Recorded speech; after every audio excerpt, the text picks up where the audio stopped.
Salut à tous, bienvenue. Merci d'être avec nous. C'est le moment que tous les passionnés de voitures historiques, de voitures de sport et de voitures de collection attendent avec plaisir. C'est cette rubrique mensuelle qui nous amène chez Carugati Automobile à Plan-les-Ouates et on est comme d'habitude et on ne s'en lasse pas avec les deux patrons, Tiziano Carugati qui est avec nous. Salut Tiz, merci beaucoup d'être avec nous. On va pas oublier évidemment de représenter Zonda qui est devenue la mascotte de cette émission. Zonda, c'est vrai que depuis qu'elle est là, on a pratiquement doublé le nombre de vues. Titre, c'est vrai qu'elle a un succès monstrueux.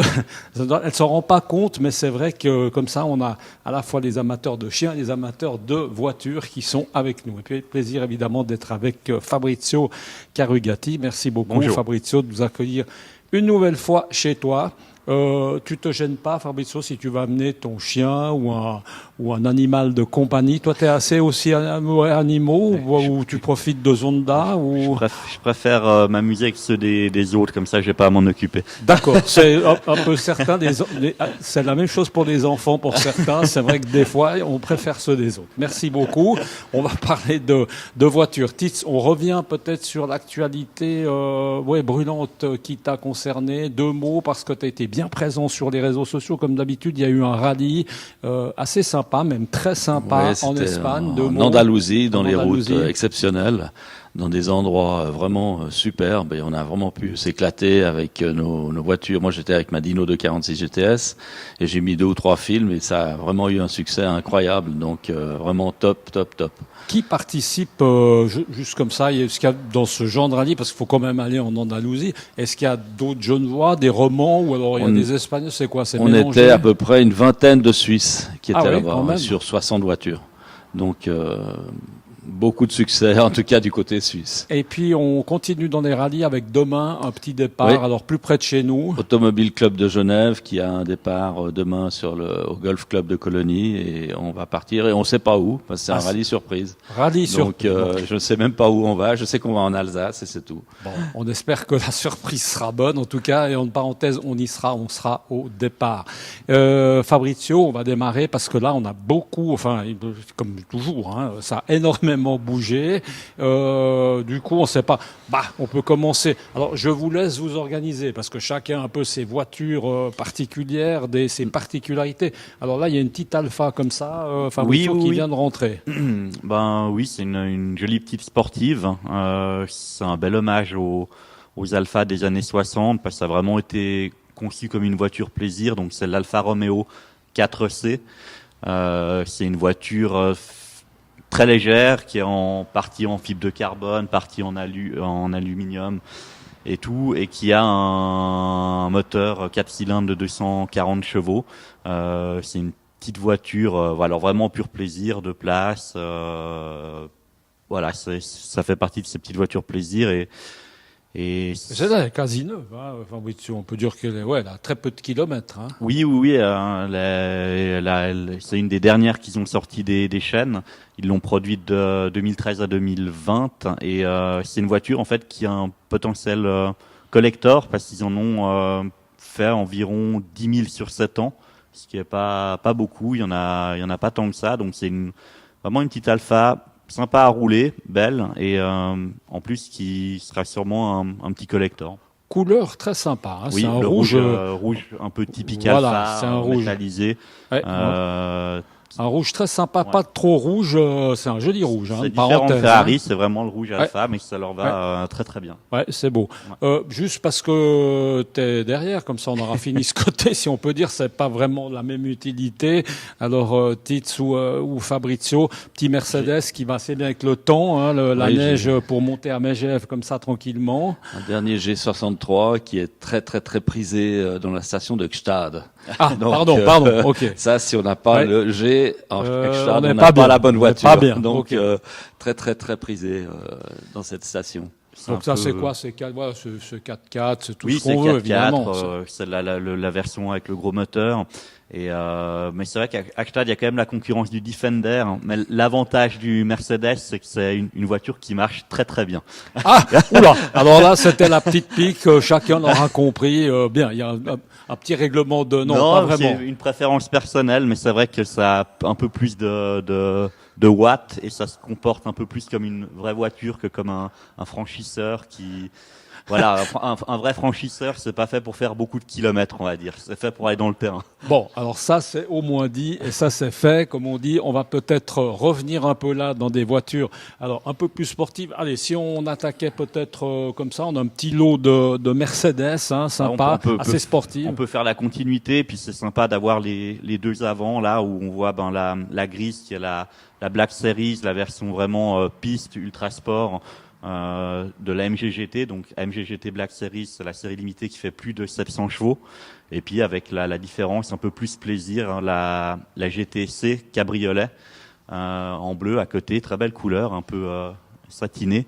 Alors là, c'est plus pour aller manger les filets de perche et fumer le cigare l'été. Ouais, sympa. Voilà. Sympa. Voilà. Ça c'est des voitures, juste comme ça, pour dire, c'est des voitures qui sont, ça semble assez exclusif, hein. Enfin, on n'en croise pas, il me semble, tous les jours dans les rues basses, non? Oui. Très exclusif, oui. Ouais, surtout la Black Series, qui est la finalité de la lignée, modèle. De la lignée du modèle, c'est la dernière, mais pour l'instant, on ne sait pas combien ils en ont fait. On saura dans quelques années parce qu'ils communiquent pas les chiffres de production. D'accord. Donc ça, c'est deux Mercedes qui sont nouvelles, qui viennent de rentrer. Dans les bonnes nouvelles, alors là, il y en avait une noire. Hein, il y a pas très longtemps, une Dallara, ça court pas les rues du tout. Hein, non, c'est très très rare et c'est une voiture alors vraiment assez fantastique.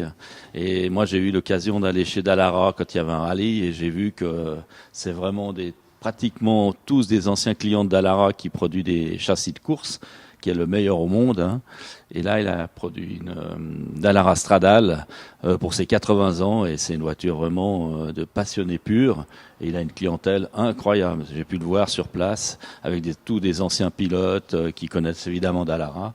Donc c'est une voiture vraiment le plaisir absolu, je dirais. Et fabriqué à côté, redis-nous une petite piqûre de rappel sur l'historique, fabriqué à côté de Ferrari, hein, c'est ça? Ou alors eux, ils sont à Parme et ils sont pas très loin, ils sont un peu dans la région, mais ils travaillent aussi pour tous ces gros groupes, Ferrari, Porsche, donc c'est vraiment une usine incroyable Dallara. Alors, par rapport, Fabrizio, peut-être par rapport à la noire qu'on avait vue, au niveau des portes, hein, c'est différent.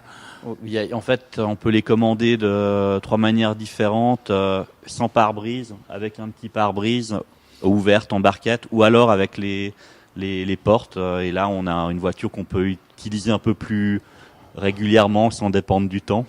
Ouais. on a moins de risque d'être mouillé.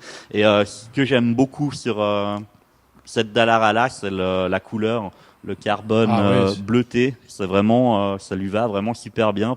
Personnellement, je trouve ça magnifique. Que le carbone traditionnel. Il est un peu marbré, hein, du reste, hein, comme ça. Des reflets. C'est laqué bleu et ça lui va vraiment super bien. Entre parenthèses, là, on a 2 bleus qui sont vraiment très uniques. C'est sympa d'avoir des couleurs un peu qui changent. Et là, on voit les portes ouvertes et en 20 secondes, on peut enlever les portes et on est en targa. Donc, très facile à enlever. Moi, je suis sûr que ça, c'est une voiture qui doit plaire à Zonda. Je pense qu'elle doit être assez, franchement, avec elle adore ça, sûrement. Juste sa petite place bien calée là-bas devant. Moi, je crois que Zonda, si elle pouvait parler, nous dirait, Tits, on essaye de se prendre ce petit modèle comme ça. Et surtout, franchement, quelle finition aussi à l'intérieur. Hein. C'est du grand joli luxe, hein, si on peut dire. Du beau carbone avec les coutures. C'est sport, mais bien fait. Voiture absolument à découvrir parce que les gens se disent tiens, qu'est-ce que ça peut être comme voiture alors que c'est vraiment extraordinaire. Et puis juste comme ça à rouler, messieurs, parce que moi il me semble que ça, c'est des voitures de circuit, non en ville. Alors c'est une voiture qu'on peut évidemment mettre en circuit et ça va très très très vite parce qu'elle est légère, elle fait 400 chevaux pour 800 kilos, donc c'est un rapport poids-puissance extraordinaire. Vraiment. Je dirais qu'on a des sensations sur la route, on a les sensations d'une monoplace. Voilà, c'est vraiment génial. Très facile à rouler en plus. Et il y en a très peu, hein, là aussi. Hein, c'est très exclusif, fabriqué à quelques Ouais, quelques exemplaires. Ils voulaient en faire 500. Ils doivent en faire 600, mais pour l'instant, on est à 200 pièces à peu près. Et ils continuent à les fabriquer. Nous, on en a commandé encore 2 neuves qui vont arriver d'ici l'année prochaine, parce que les délais d'attente aujourd'hui, c'est 1 année minimum. Et là, il y a de l'intérêt, forcément. Oui. Le téléphone sonne, si on peut dire. Mais ça, c'est des gens ça m'intéresse toujours de savoir le type de gens qui sont intéressés par ces voitures. C'est des gens qui veulent rouler, où il y a un peu de tout, des collectionneurs, des gens qui vont la laisser dans le garage en attendant que ça prenne un peu de valeur. C'est quel type de gens? C'est des vrais passionnés qui ont eu plusieurs voitures et qui ont plusieurs voitures. C'est pas une voiture qu'on va utiliser facilement. Et ils l'ont en 3e, 4e, 5e voiture. Et quand ils ont envie de se faire plaisir, ils sortent avec cette voiture.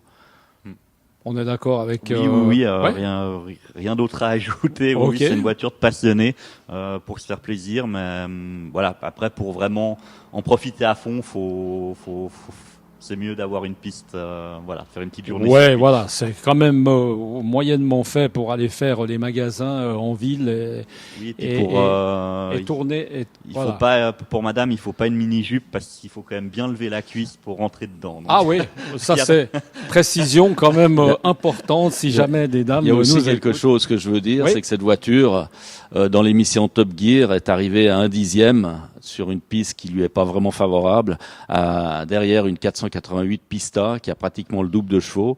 Le problème, c'est qu'elle a beaucoup de kilos et même en ayant des chevaux, c'est beaucoup moins maniable. Et évidemment que les freins, comme on peut le voir, ils sont tout petits parce que la voiture elle fait 800 kilos, donc elle est très très légère. Il n'y a pas besoin d'avoir des freins énormes pour pouvoir arrêter cette voiture. Bon, alors celle-ci, inutile de dire que si vous êtes amateur de Dallara, regardez-la parce qu'on n'est pas du tout sûr qu'elle soit là le mois prochain. Enfin, on espère qu'en fait, il n'y en ait plus une de celles qui sont là, pour être précis. Peut-être juste un petit mot parce que c'est vrai qu'il y a tellement de belles voitures qu'une petite Ferrari comme ça qui traîne, on aurait presque eu tendance à l'oublier. Donc, on va quand même pas oublier les Ferrari, Tits, non plus. Non, pas du tout. Fabrizio va en parler un peu. Oui. Là, on change un peu de catégorie. Ça, c'est plus alors pour les grands trajets. C'est une grande routière. C'est la 512 TR qui est une des dernières évolutions de la lignée des Testarossa. Et c'est où il y avait une esthétique un peu plus adoucie, un intérieur modernisé, un comportement plus facile à rouler qu'une Testarossa qui est quand même un peu plus lourde. Et c'est une voiture, ça c'est un collector, ils en ont pas fait énormément. Et mais là, alors c'est beaucoup plus, on change totalement comparé à une Alpha 4C ou une Dallara qui sont des petites voitures légères. Là, c'est vraiment le gros V12, la routière. Là, au niveau du poids, qu'on se rende compte, par exemple, 800 kilos, celle-ci, là, on est quoi? La Tesla, elle doit bien faire minimum 1500 kilos. Ah voilà, donc le double, c'est intéressant. Hein. Elle a pas l'air, pourtant. C'est le double du poids. Elle paraît pas. Enfin, c'est comme certaines personnes, c'est des faux gros, on connaît le problème. Là, c'est un petit peu ça. Et c'est une voiture qui a quand même, qui a bientôt 30 ans. 30 ans. Donc le 12 cylindres de cette TR est pas beaucoup plus de chevaux que le petit moteur de la Dallara. Et là, 30 ans, on est en voiture ça commence. Oui, à partir de 30 ans. Alors celle-là, elle est de 94, faut encore attendre 2 ans. Mais voilà, elle aura bientôt passé le cap. Non, mais je sens qu'elle va patienter. Je sais pas pourquoi, mais je sens qu'elle va prendre ça très bien. On va pas oublier parce qu'elle risquerait d'être fâchée avec nous, la petite Ford comme ça, Escort qui traîne là au milieu. C'est vrai qu'elle est... Pour les passionnés d'automobile et qui ont un peu connu les années 90, c'est clair que l'aileron pelle à tarte de la Ford Escort, c'est quelque chose de bien reconnaissable. Et c'est des voitures qui commencent à bien prendre la cote. Voilà, c'est une des jolies dérivées du rallye, des jolies petites voitures de route et qui sont faciles à rouler. Sympa. En tout cas, beaucoup de choix. Et puis pour les passionnés, évidemment, on peut pas parler de tout ce qu'il y a. Alors, dans les 2 garages qui sont là, on précise quand même pour ceux qui connaissent pas qu'il y a encore un garage avec plutôt des voitures historiques de l'autre côté, mais on y retournera. C'est une évidence. Merci beaucoup. On va se quitter en précisant bien sûr que la présence, non, je te rassure Fabrizio, j'avais pas oublié qu'on va se revoir tout au long du week-end justement. Ça va se passer pas très loin d'ici, à l'espace Tourbillon. À l'espace Tourbillon, il y a le salon de la voiture vintage. Nous, on sera présent avec 2 voitures, 2 italiennes de collection. Et voilà, on se réjouit de participer à cet événement. Ouais, ça va être samedi et dimanche pour les amateurs. Il y aura environ 35 voitures exposées, c'est ce qu'on me signale. Et à l'abri, vu que le temps ne semble pas... Et effectivement, à l'abri, ça se passe samedi et dimanche, donc entre 10h et 18h. C'est 5 francs d'entrée, donc autant dire pas grand-chose. Et puis, c'est gratuit pour les moins de 16 ans. Ça, on aura été très complet. Donc, on est appelé à se revoir. Demain, avec Tiziano, qui sera au départ du rallye, on y sera aussi. Et puis avec Fabrizio, on va se revoir pas très loin d'ici, dans cet espace Tourbillon pour le salon de la voiture vintage qui s'annonce extrêmement bien. On profite de saluer l'organisatrice de ce salon, Valérie Vieille. Nous, on se retrouve le mois prochain dans ce superbe garage qui est en même temps presque un musée, ici chez Carugati Automobile à Plan-les-Ouates. On remercie une nouvelle fois de la présence évidemment de Zonda qui apprécie énormément ces émissions comme vous le voyez. Et puis nous, on se retrouve le mois prochain. Merci messieurs. Merci. À bientôt. Merci, au revoir. Ciao.